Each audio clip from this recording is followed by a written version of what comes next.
Sebelumnya saya ingin menyapa terlebih dahulu Bapak Ibu sekalian. Assalamualaikum warahmatullahi wabarakatuh.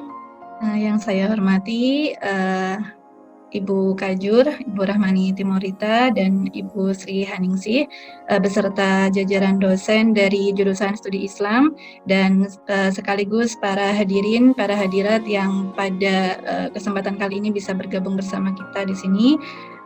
Alhamdulillah, saya akan meneruskan tadi penjelasan dari Pak Adi, tapi kalau saya nggak menjelaskan ya, saya hanya sharing saja begitu, mengenai perspektif komunikasi bisnis dalam hal supaya UMKM ini tetap bertahan di masa pandemi seperti sekarang yang sudah berlangsung hampir 1 tahun selama tahun 2020 ini begitu.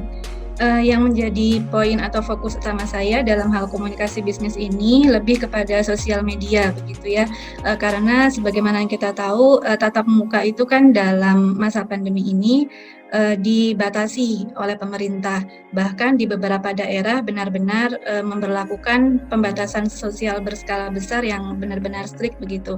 Kalau di Jogja saya lihat sih lumayan longgar gitu ya, tapi ada beberapa kota yang betul-betul sampai dijaga oleh Satpol dan sebagainya, karena memang pandemi ini juga tidak bisa dianggap remeh. Kalau kita ingin segera bangkit dari pandemi, maka kita juga harus mematuhi apa yang sudah ditentukan atau ditetapkan oleh pemerintah. Nah, salah satu alternatif supaya kita bisa berkomunikasi dengan orang lain yang mana kita tidak bisa bertatap muka secara langsung adalah menggunakan sosial media begitu. Sehingga di sini pada kesempatan kali ini saya akan fokus membahas mengenai penggunaan sosial media untuk optimalisasi komunikasi bisnis bagi para pelaku UMKM. Sebelumnya kita memahami terlebih dahulu apa sih yang dimaksud dengan komunikasi. Nah, komunikasi adalah suatu proses pertukaran informasi antar individu melalui suatu sistem yang bisa dilakukan dengan simbol-simbol, sinyal-sinyal maupun perilaku dan tindakan. Komunikasi itu sendiri bisa dibagi menjadi dua macam atau dua jenis yang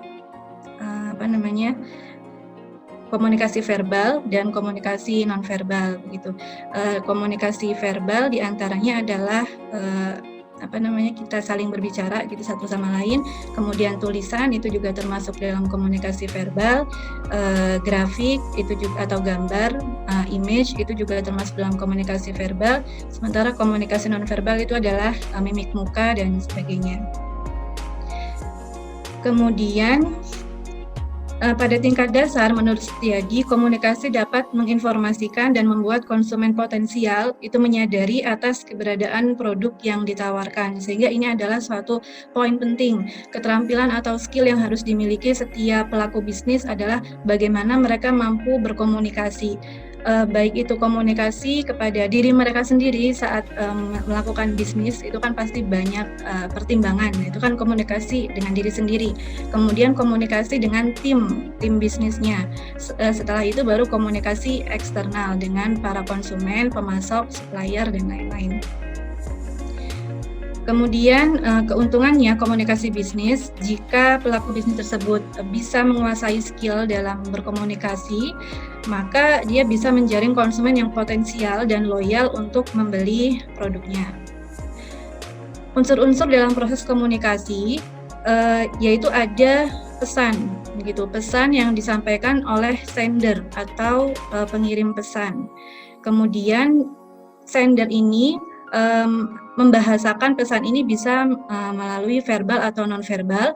Kemudian receiver atau penerima pesan ini akan menerjemahkan pesan yang dikirim oleh sender atau orang yang menyampaikan berita memahami begitu. Nah, kemudian di tengah proses pengiriman informasi atau penyampaian informasi dari sender ke receiver itu biasanya ada noise. Noise di sini berarti gangguan-gangguan. Nah, kemudian inilah yang harus diminimalisir dalam suatu proses komunikasi supaya apa? Supaya maksud yang benar-benar dimaksudkan oleh si pengirim pesan itu akan dimaknai secara baik oleh penerima pesan gitu. Nah, kemudian setelah penerima pesan ini berusaha menerjemahkan apa sih mau si pengirim pesan ini, dia akan memberikan respons. Nah, respons ini juga sebelum sampai ke penerima pengirim pesan yang selanjutnya menjadi penerima pesan juga akan bersinggungan dengan noise. Nah, kemudian ini diminimalisir juga, kemudian sender atau pengirim pesan tadi yang awal memberikan feedback kepada penerima pesan. Begitu. Jadi ini adalah proses komunikasi bagaimana informasi atau pesan itu bisa diterima oleh penerima pesan dari pengirim pesan. Dan di tengah-tengah komunikasi itu ada proses, ada perjalanan, ada gangguan juga terkadang begitu. Kemudian setelah melewati gangguan itu perlu diterjemahkan lebih lanjut sama penerima pesan, sehingga karena komunikasi itu demikian kompleks, disebut sebagai sebuah proses. Nah, kemudian ada 5 tipe atau tingkatan komunikasi. Yang pertama adalah komunikasi publik. Nah, komunikasi publik ini biasanya disampaikan oleh sumber yang sudah bisa kita identifikasi. Nah, misalkan dosen. Nah, dosen menyampaikan informasi kepada mahasiswa atau pemerintah menyampaikan informasi kepada masyarakat. Nah, komunikasi publik ini apa bedanya dengan komunikasi massa? Kalau komunikasi publik itu lebih resmi, kemudian harus dilakukan secara tatap muka.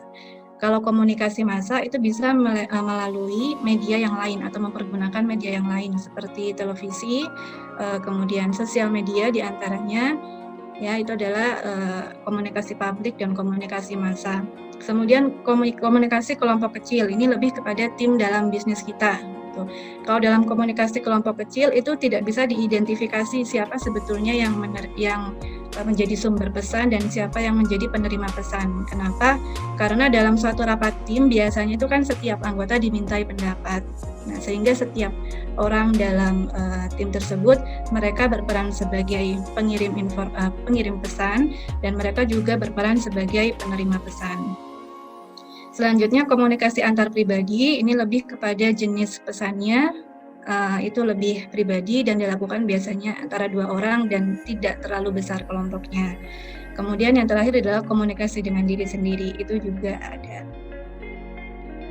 Nah, kemudian apa yang dimaksud dengan komunikasi bisnis? Komunikasi bisnis adalah tadi bentuk-bentuk komunikasi yang ada 1, 2, 3, 4, 5, yang mana pesannya itu lebih kepada bisnis gitu. Jadi isi informasi atau isi pesannya adalah mengenai bisnis. Entah itu promosi produk atau bagaimana pengembangan produk atau inovasi dan sebagainya. Kemudian mencakup berbagai bentuk komunikasi bisnis mencakup verbal dan non-verbal untuk mencapai tujuan tertentu. Kalau di sini UMKM atau organisasi bisnis, maka komunikasi ini dilakukan supaya bisnis kita itu bisa mencapai kesuksesan. Ya, dalam hal yang detail itu misalnya bisa menggait konsumen atau bisa meningkatkan loyalitas konsumen gitu, dan lain-lain. Nah, kemudian kita akan menuju ke keadaan UMKM sebelum dan saat pandemi. Sebagaimana yang saya kutip dari katadata.co.id yang di mana di katadata.co.id itu ada pembahasan khusus mengenai UMKM. Kondisi UMKM sebelum Covid itu dialami cukup baik oleh hampir seluruh pelaku usaha. Bahkan di awal-awal 2020 itu juga sedang menggeliat gitu UMKM untuk merambah ke bisnis digital. Tapi saat terjadi Covid, keadaan berbalik. 56,8% UMKM berada dalam kondisi buruk dan hanya 14,1% UMKM yang masih berada dalam kondisi yang baik. Nah, kemudian saat pandemi itu kan waktu Maret ya Bapak Ibu ya dan teman-teman, Maret kemudian April itu masa-masa di mana PSBB itu sedang ketat-ketatnya gitu. Kemudian mulai menjelang Idul Fitri, kondisi usaha itu juga sudah mulai menggeliat karena pemerintah sudah mau memberlakukan new normal. Nah, saat ada kebijakan new normal, diketahui 62,6% UMKM itu yakin dapat bertahan gitu. Yang merasa sangat optimis itu 21,3%, yang optimis 68%, yang merasa adanya PSBB atau adanya new normal itu nggak berdampak itu 4,4%, yang pesimis, yang tetap pesimis itu 4,8%, dan yang sangat pesimis 1,5%. Tapi lebih banyak yang optimis saat ada pemberlakuan kebijakan new normal. Kemudian ini adalah pengetahuan digital dan teknologi yang dilakukan oleh UMKM di Indonesia.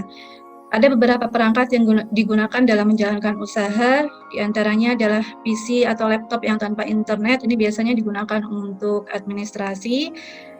PC atau laptop dengan koneksi internet ini biasanya digunakan untuk e-commerce atau marketplace. Smartphone dengan koneksi internet juga untuk marketplace dan sosial media.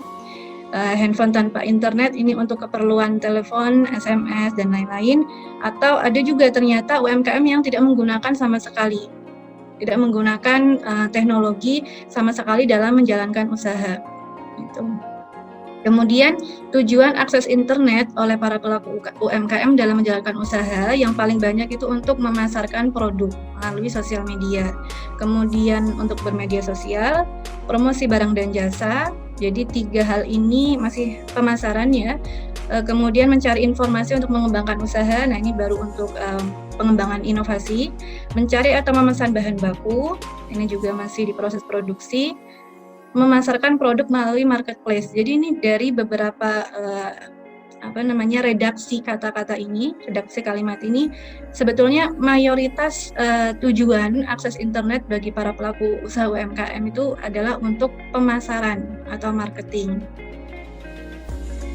Kemudian mayoritas UMKM di Indonesia memiliki skala usaha mikro dengan omset per tahun di bawah 300 juta rupiah.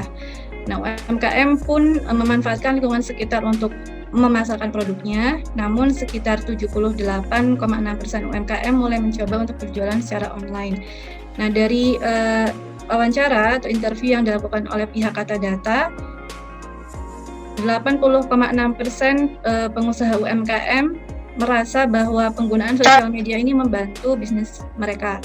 Kemudian 19,4% tidak membantu. Saluran berjualan bagi para pengusaha UMKM yang paling banyak adalah toko fisik milik sendiri, jadi mempunyai toko offline. Tuh, kebanyakan UMKM punya toko offline yang mempergunakan media sosial 62,1%, yang mendaftarkan tokonya ke marketplace atau e-commerce semacam Tokopedia, Bukalapak, Shopee, Lazada, dan lain-lain itu sekitar 26,2%. Yang meminjam toko fisik milik orang lain 17,5%. Ini biasanya usaha yang nitip gitu ya, nitip gorengan dan sebagainya begitu. Kemudian website atau aplikasi sendiri, sudah ada UMKM yang berhasil membuat website sendiri sebesar 16,5% persentasenya melalui digital marketing dan lain-lain. Nah, bagaimana cara UMKM ini bangkit dari krisis? Yang pertama jelas ini tidak perlu ditanyakan lagi bahwa kita ini perlu untuk beralih dari pemasaran offline ke online. Karena konsumen juga sudah mulai beralih. Mereka lebih nyaman untuk berbelanja secara online daripada offline dengan beberapa kelebihan. Kemudian yang kedua, mengganti atau membuat produk atau usaha baru yang sekiranya disesuaikan dengan kebutuhan konsumen di masa pandemi. Yang ketiga adalah berusaha untuk mendapatkan modal tambahan, kemudian efisiensi sumber daya manusia, efisiensi biaya produksi, tadi sudah dijelaskan oleh Pak Adi, dan lain-lain. Ini adalah beberapa cara UMKM saat diwawancarai oleh pihak Kata Data, dan bagaimana mereka bangkit dari krisis. Ini adalah jawaban dari para pelaku usaha UMKM tersebut. Nah, mengapa sosial media ini penting untuk kita bahas di sini sebagai suatu media komunikasi bisnis? Karena sosial media adalah kanal terbaik atau media terbaik untuk menjalin hubungan. Kemudian media yang paling mudah untuk menjangkau pelanggan dan pengelolaan loyalitas pengguna. Oke, ini saja nih Bapak Ibu. Jadi Indonesia itu ternyata negara ke-8 sebagai pengguna internet terlama perharinya. Rata-rata di seluruh dunia itu dalam sehari hanya menggunakan internet 6 jam 43 menit, tapi di Indonesia 7 jam 59 menit. Nah, berarti media paling efektif untuk bisa berkomunikasi bisnis itu adalah menggunakan internet, salah satunya sosial media. Kemudian untuk penggunaan sosial media sendiri, Indonesia adalah negara kelima paling banyak menggunakan sosial media dalam sehari, rata-rata 3 jam 26 menit. Tetapi perlu diketahui juga Bapak Ibu dan mungkin ada pelaku UMKM di sini, yang saya amati sosial media itu memang tidak bisa bukan satu-satunya media untuk memasarkan produk. Jadi kita tetap harus punya backing gitu. Jadi sosial media itu hanya untuk promosi, sementara konsumen itu akan lebih senang untuk bisa membeli di marketplace atau e-commerce atau website gitu. Yang mana marketplace itu juga kadang punya keuntungan sendiri buat kita karena mereka kadang punya promo-promo dan lain-lain. Jadi jangan hanya bersandar pada sosial media, tapi kita perlu membuat link antara sosial media tempat promosi kita dengan e-commerce atau marketplace. Kemudian yang paling banyak digunakan oleh konsumen itu adalah Facebook, YouTube, WhatsApp, dan Instagram. Ya, TikTok juga langsung melesat maju akhir-akhir ini. Kemudian sebenarnya saya ada beberapa tips nih. Oke, untuk Facebook, sebentar ya Pak Anum ya. Untuk Facebook, tipsnya adalah foto profil toko kita itu harus menarik, foto covernya itu juga harus menarik, resolusi tinggi, dan kalau bisa ada slogan bisnis kita. Gitu. Kemudian tata letak foto juga harus menarik, kalau bisa warna dan lain-lain itu sesuai dalam satu album. Waktu posting itu juga diperhatikan. Kemudian hasil analitik Facebook itu juga diperhatikan. Kemudian Instagram juga. Feed ini terutama yang membedakan dengan sosial media yang lain. Jadi feed Instagram juga perlu diperhatikan sebagai katalog produk. Kemudian sering buat story untuk menampilkan real produk, warna aslinya dan sebagainya. Kemudian dalam sosial media ini bangun kedekatan dengan followers. Jangan biarkan ada satu pertanyaan atau satu komentar dan nggak kita jawab. Nah, waktu untuk promosi itu biasanya adalah pagi-pagi sebelum jam kerja jam 5 sampai jam 6, kemudian waktu makan siang jam 11 sampai jam 12, dan sore hari setelah jam kerja sampai sebelum tidur jam 5 sampai jam 10. Ini waktu-waktu potensial di mana masyarakat itu kebanyakan punya idle time untuk membuka sosial media. Nah, untuk Twitter ini juga saya lihat ada beberapa anak-anak muda yang mereka memasarkan produknya itu lewat Twitter, dan yang unik mereka itu berpartisipasi dalam obrolan di Twitter. Gitu. Tapi perlu digarisbawahi juga supaya saat kita promosi itu nggak mengganggu teman-teman yang lain yang sedang mengobrol di Twitter. Gitu. Kemudian untuk YouTube juga, YouTube ini juga media yang lumayan optimal ya untuk promosi produk. Dan salah satu yang membedakan dari sosial media yang lain adalah kolaborasi. Jadi kita itu membentuk kolaborasi, kita bikin video kolaborasi untuk memasarkan produk kita dengan usaha yang senada sama kita, dengan YouTuber lain yang relevan sama kita. Kemudian giveaway itu juga salah satu untuk cara untuk bisa menggait subscriber kalau kita mau bikin channel YouTube, karena yang saya lihat juga untuk YouTube ini juga lumayan optimal untuk memasarkan produk dan berkomunikasi dengan audiens atau calon konsumen. Jenis video juga perlu diperhatikan, ada video branding, video edukasi, video demo. Video demo berarti ada tutorial gitu dalam menggunakan produk kita, video testimoni, dan lain-lain. Seperti itu. Mungkin begitu saja. Bapak Ibu beserta hadirin dan hadirat sekalian. Terima kasih. Wassalamualaikum warahmatullahi wabarakatuh.